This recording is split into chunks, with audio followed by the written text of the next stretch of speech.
In 2020, Donald Trump ordered a strike to assassinate the topmost Iranian general Qasem Soleimani, and along with it, sent this message to Tehran.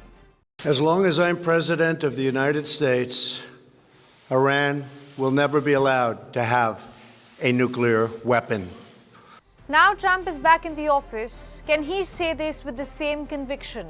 Can the United States allow or disallow Iran from having nuclear weapons? Hasn't the power dynamics shifted enough in the Middle East for the US to lose its upper hand?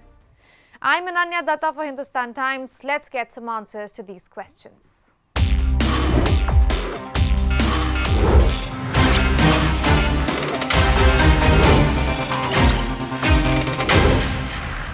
Donald Trump has become the 47th president of the United States, and Iran is a top foreign policy issue for him. Iran was broke. When I left office, Iran was broke. They had no money for Hamas or Hezbollah, none. They were flat broke, and October 7th would have never happened.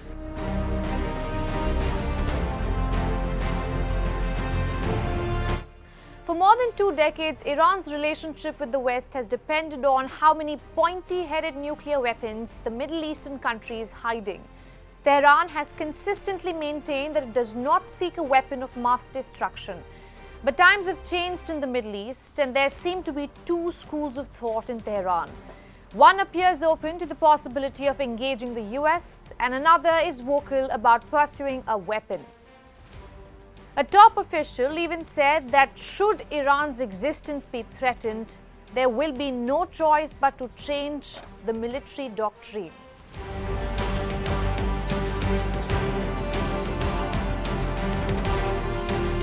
There are multiple reasons for the change of stance. A big reason is security threat. Iran has been in a proxy war with Israel, United States' eye in the Middle East. But its octopus arms that it used to squeeze Israel have been cut off. In rapid succession, Tehran has lost Hamas and Hezbollah.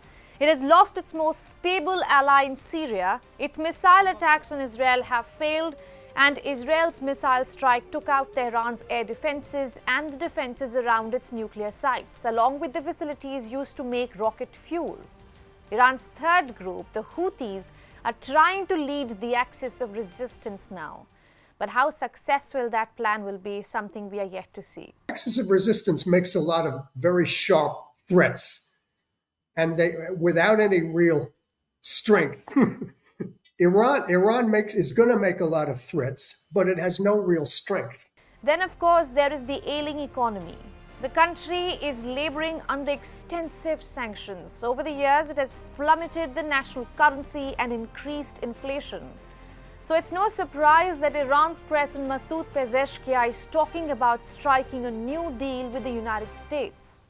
Iran is in very deep trouble on a number of levels: domestically, foreign policy, national security. Domestically, there is deep unrest, which is now being augmented by a very dire economic situation, which is partly due to sanctions, also due to Iran's mismanagement of its economy. And it's probably going to get worse because President Trump has insisted and vowed to reimpose his maximum pressure strategy of more sanctions. Particularly, he's going to try to sharply reduce Iran's exportation of crude oil to China, which is I think China buys 95% of Iran's oil. And if that's reduced, Iran has no customers. So the factory shutdowns and undercapacity is going to get worse. Businesses are going to go bankrupt, and it's only going to get worse.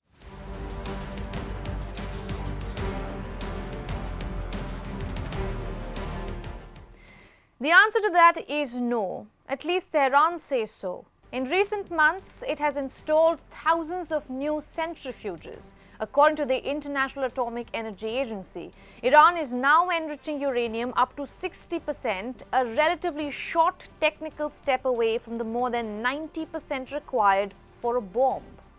Experts say the increased nuclear activity gives Iran some kind of a leverage when it comes to talking to Trump.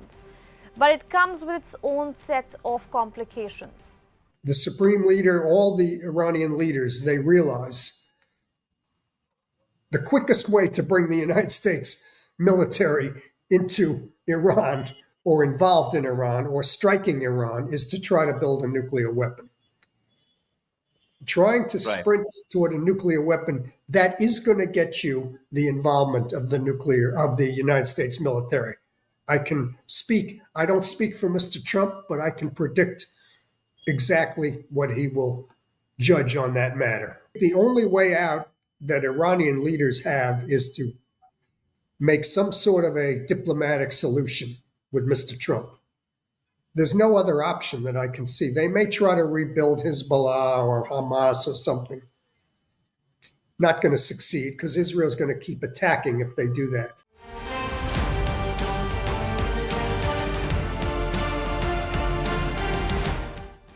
Then, of course, there is Israel. The moment of decision could come if Israel is eager to pull the trigger. If Benjamin Netanyahu tells Trump he has decided to attack Iran's nuclear facilities, then Trump will have to make a choice: stop his close ally from striking or risk having the United States sucked into a new conflict. In his very first speech as the President of the United States, Trump talked about the battle America has won and also the ones it will not get into. As he was making this statement, Iran fell in the latter bunch. The question is, will it stay there? And if so, for how long?